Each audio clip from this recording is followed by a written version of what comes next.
Judge Waller. Chair Williamson, Vice Chairs McLean and Rayfield, members of the committee. I'm Nan Waller, presiding judge in Multnomah County.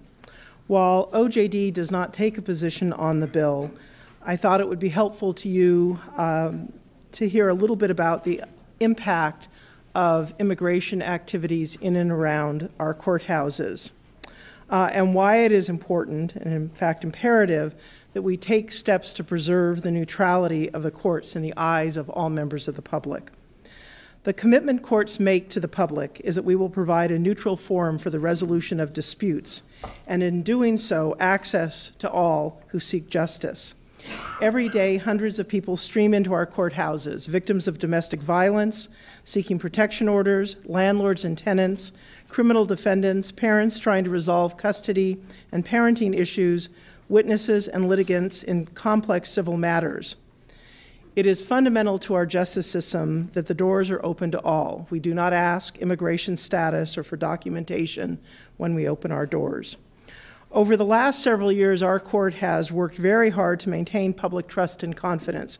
We've seen across the country what happens with the loss of confidence. We've adopted a pledge of fairness that we've posted throughout our courthouses. We've held public listening sessions so that judges can hear the diverse perceptions of the justice system from members of our community. All of these steps have been undertaken with the belief that access to justice is the cornerstone of our justice system. It is to the benefit of all of us that we encourage people to access the courts for disputes resolution in a civilized manner. However, since the executive order on deportation was signed in late January, we've had consistent reports from lawyers, community organizations, victims advocates, and public inquiries to the court that some members of our community are afraid to come to our courthouses because of the practice of ICE activities in and around our courthouses. We have no authority to prevent ICE from being in the courthouse. We have no authority to prevent anyone. Our courts are, by tradition and by the Oregon Constitution, open to all. However, we are very concerned that there has been a significant chilling effect of ICE's actions in and around our courthouses, and that this will deter and has deterred members of our community from seeking redress in our courts. Given the impact of ICE activities in our courthouses across Oregon, Chief Justice Thomas Balmer wrote to Attorney General Sessions and Homeland Security Secretary Kelly in April, asking them to not make arrests inside courthouses, or at least to include courthouses in their definition of sensitive locations, so that our courts can preserve their mandated impartial and neutral role. And I have copies of his letter, if you have not seen that I'll provide to the committee. I don't have data to share with you on how many people ICE activities in and around our courthouses have dissuaded from accessing the courts. And it would be indeed hard to measure how many people have not come to the court for a restraining order, how many people have not shown up to testify in a case, how many people have let their matter go and been defaulted. But I do have much anecdotal evidence of the impact of the activities.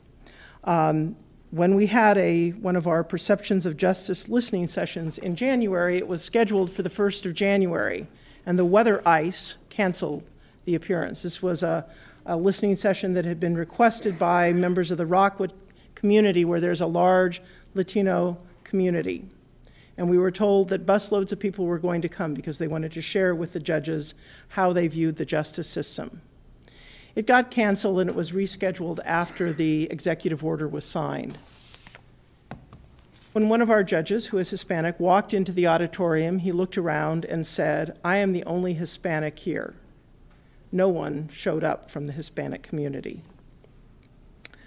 This very morning, I received word that at our East County courthouse, there had been ICE agents waiting outside a courtroom for an individual who was completing his hearing, and as soon as he left the courthouse, he was detained.